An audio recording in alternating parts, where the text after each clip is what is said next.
You're listening to the Cyberwire Network, powered by N2K.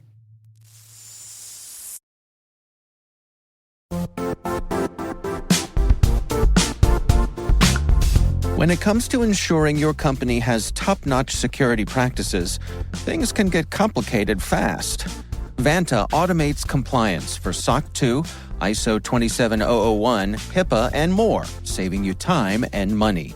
With Vanta, you can streamline security reviews by automating questionnaires and demonstrating your security posture with a customer-facing Trust Center. Over 7,000 global companies like Atlassian, Flow Health, and Quora use Vanta to manage risk and prove security in real time.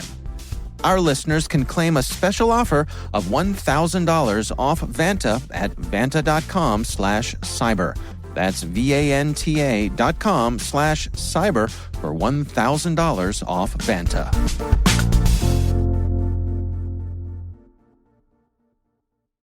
This episode is brought to you by Shopify.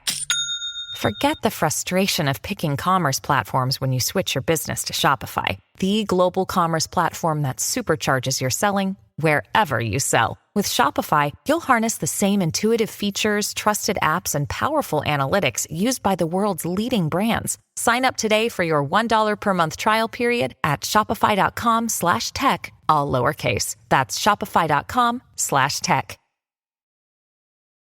In the early days of this podcast, back in 2021, we published a Rick-the-toolman love letter to this newfangled security tool called XDR. Oh, yeah. You might have heard about it. The acronym stands for Extended Detection and Response, and I was gushing about how this tool might transform the modern-day security architecture.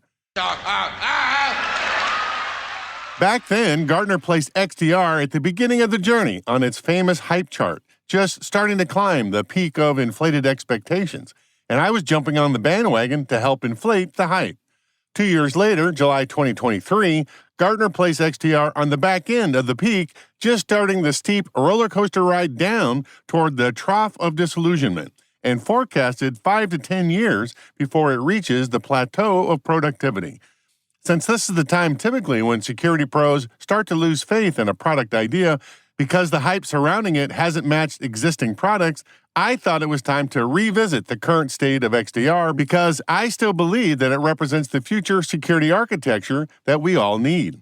I don't want the InfoSec profession to lose sight of this potentially transformational tool just because it's not quite ready for prime time. So, hold on to your butts. Hold on to your butts. In this Rick the Toolman episode, we're going to explore the current state of XDR.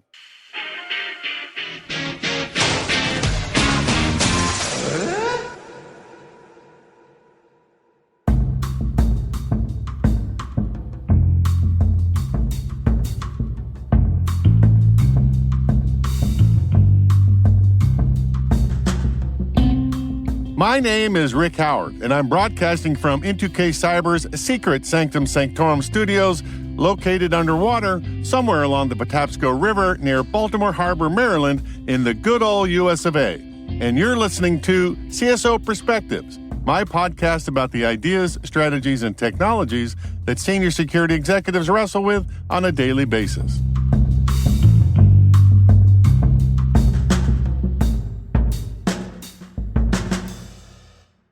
I can understand why the idea of XDR is sprinting towards the trough of disillusionment, though. Most of the security platform vendors have a product that they call XDR, like SentinelOne, Splunk, Microsoft, IBM, CrowdStrike, Cisco, Palo Alto Networks, just to name a few. But none of their explanations about what XDR is and what it does matches exactly. Gartner says that XDR is a, quote, unified security incident detection and response platform that automatically collects and correlates data from multiple proprietary security components, unquote.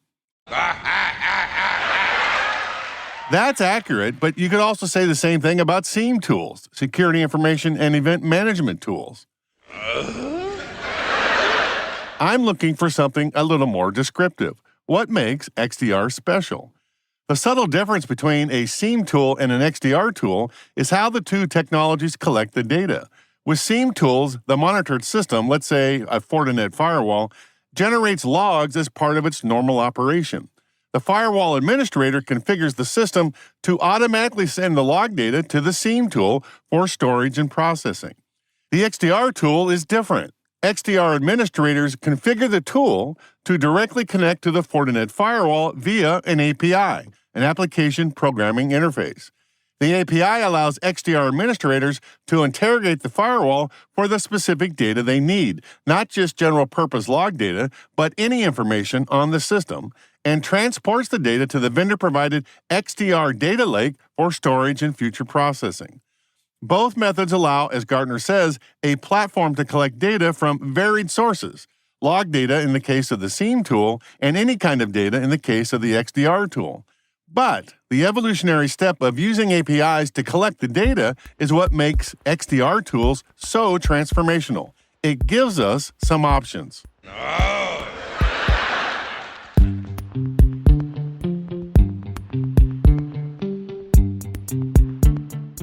Rick Dalton is an old friend of mine, the security VP at Centene and a regular contributor here at the N2K CyberWire hash table. This is how he describes it. Like zero trust, it's not a thing, it is an approach. And so when someone says there is an XDR tool, then it's like, well, that's how everything works now. I mean, to me, it's about the difference between waiting for logs to be written and then consuming logs and reading logs and deriving things from those logs, as opposed to connecting directly with the API and having instant access into things that are happening and then sending alerts and be able to do responses based on that. I mean, that's the fundamental to it. And, you know, I talk to a lot of vendors and a lot of startups, and all of the posture management tools, whether it's cloud posture management, data posture management, identity posture management, asset management, you know, runtime, all of them, this is how it works. It's like everything is API based. So let's just plug into the APIs and pull the stuff we want to pull and be able to set rules around it.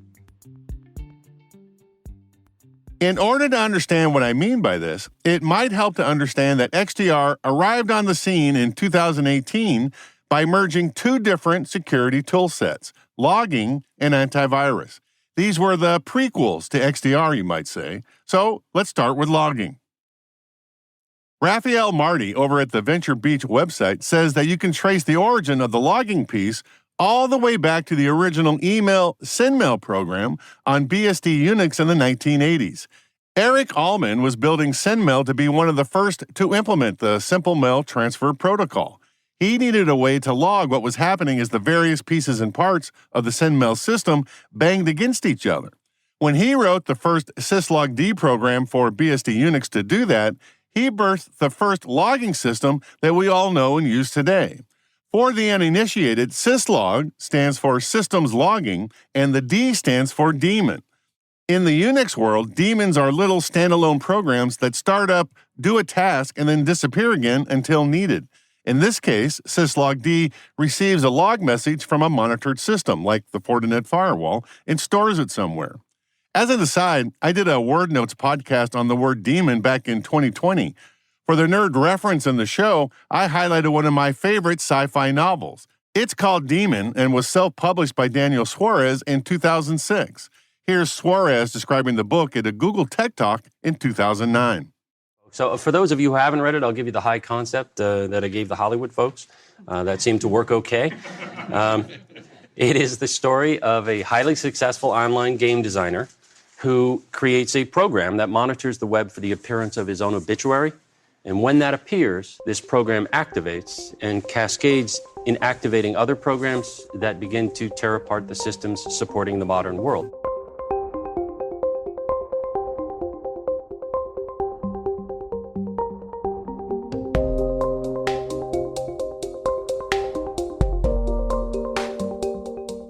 As the years went by, though, we started collecting logs on everything. The amount of stored data started to become unmanageable. In the late 1990s and early 2000s, SIEM tools emerged to help us corral the volume of messages. Instead of collecting logs separately for each application and trying to manually correlate the information with homemade databases, Administrators could dump all the logs to this centralized SIEM system and use some of the vendor-provided functionality to scrub the data. But these SIEM systems were expensive. You had to provide local storage, hard disk space, to accommodate the volume of data. I remember it was a constant struggle to keep ahead of the demand. Every time we added more disk space, we filled them up with data quickly. The vendors, of course, made their money by selling more disk space, so they were only too accommodating to help us upgrade. But like I said, upgrades were expensive. InfoSec professionals were making trade-off decisions about what not to save to disk or how long we would store things before we would overwrite them. That was counter to what we were trying to do with the logging project in the first place. You wanted to use the logs to trace bad guy activity over time. If your logs only went back 3 weeks, or if your analyst needed log data on systems you weren't watching, that was a problem. It was also a major task to manage the storage system. Unless you were a Fortune 500 company or your vertical had strict compliance and reporting requirements, most of us couldn't afford to buy and maintain them. That all started to change when Amazon rolled out AWS in 2006. AWS made it possible to store all kinds of data relatively cheaply, and they handled all the administration. Bonus. Oh, yeah. There was another big problem, though. All vendors use their own proprietary logging format. If security professionals tried to correlate their Cisco firewall logs with their semantic antivirus logs, that represented a ton of low-level grunt work normalizing the data so that the SOC analysts could make sense of it all. By normalizing, I mean they had to match the fields of the Cisco firewall dataset to the fields of the semantic antivirus logs. That normalizing task was and is an intermediate step that provides no value. Google site reliability engineers call that toil. We needed to do normalization to get to the thing that was valuable, but the normalization thing itself wasn't. The vendor community took a swing at addressing that issue back in the mid-2000s. They started working on something called the Common Event Format, CEF.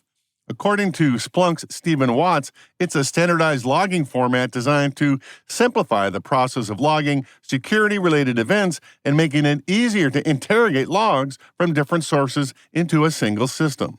Today, many vendors use the CEF format, but other competing standards have emerged too, like JSON, JavaScript Object Notation, Windows Event Logs, the NCSA Common Log Format, or CLF, the Extended Log Format, ELF, the W3C Extended Log File Format, and the Microsoft IIS, Internet Information Server. The logging landscape is still a bit of the Tower of Babel, if you get my drift. Oh, no. The vendors can't seem to agree on what log files should look like, and so SOC analysts still execute a lot of toil to normalize the data. It's all in one spot, and the administrative burden is lower than it was back in the 1990s, but SOC analysts are still sifting through multiple piles of data haystacks looking for needles, and they spend a lot of time making the haystacks look the same. So why is logging a prequel to XDR, you might ask? Well, SOC analysts sifting through reams of machine-generated log files looking for bad guys has been the standard operating measure since the 2000s. When XDR tools hit the market in 2018, the tool gave the InfoSec profession a chance to upgrade that process. The other prequel to XDR is the evolution of antivirus software and EDR, endpoint detection and response. In 1987, a German hacker and computer security expert named Bernd Fix wrote software he designed to remove the infamous Vienna virus from his system, thus becoming the first documented author of antivirus software ever written. Soon after, the notorious John McAfee created the first antivirus commercial product called VirusScan, and the InfoSec profession gained a must-have tool for the security stack. By the late 1990s, if you had any budget at all, your security stack had a firewall and an intrusion detection system at the network level and at least one antivirus system deployed on every endpoint.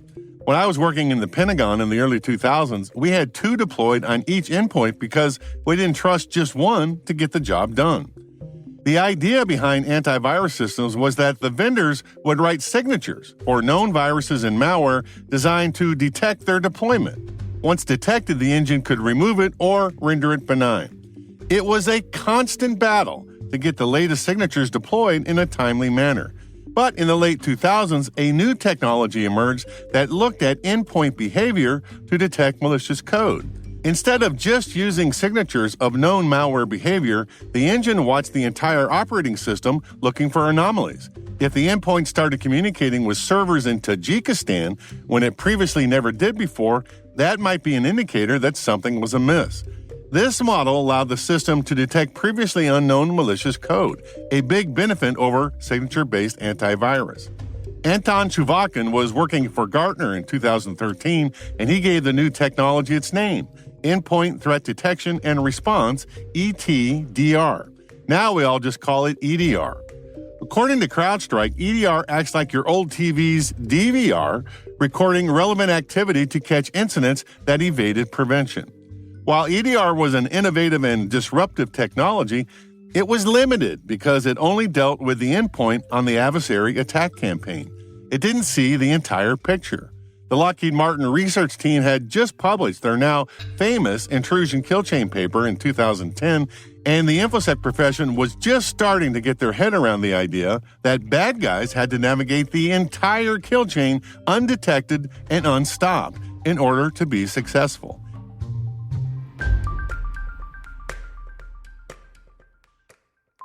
EDR was just one piece InfoSec professionals could use on the kill chain. To have control and visibility on the entire kill chain, SOC analysts dump the alerts from their EDR engines as well as all the other tools.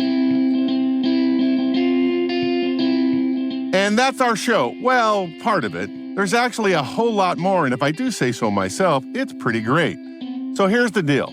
We need your help so we can keep producing the insights that make you smarter and keep you a step ahead in the rapidly changing world of cybersecurity.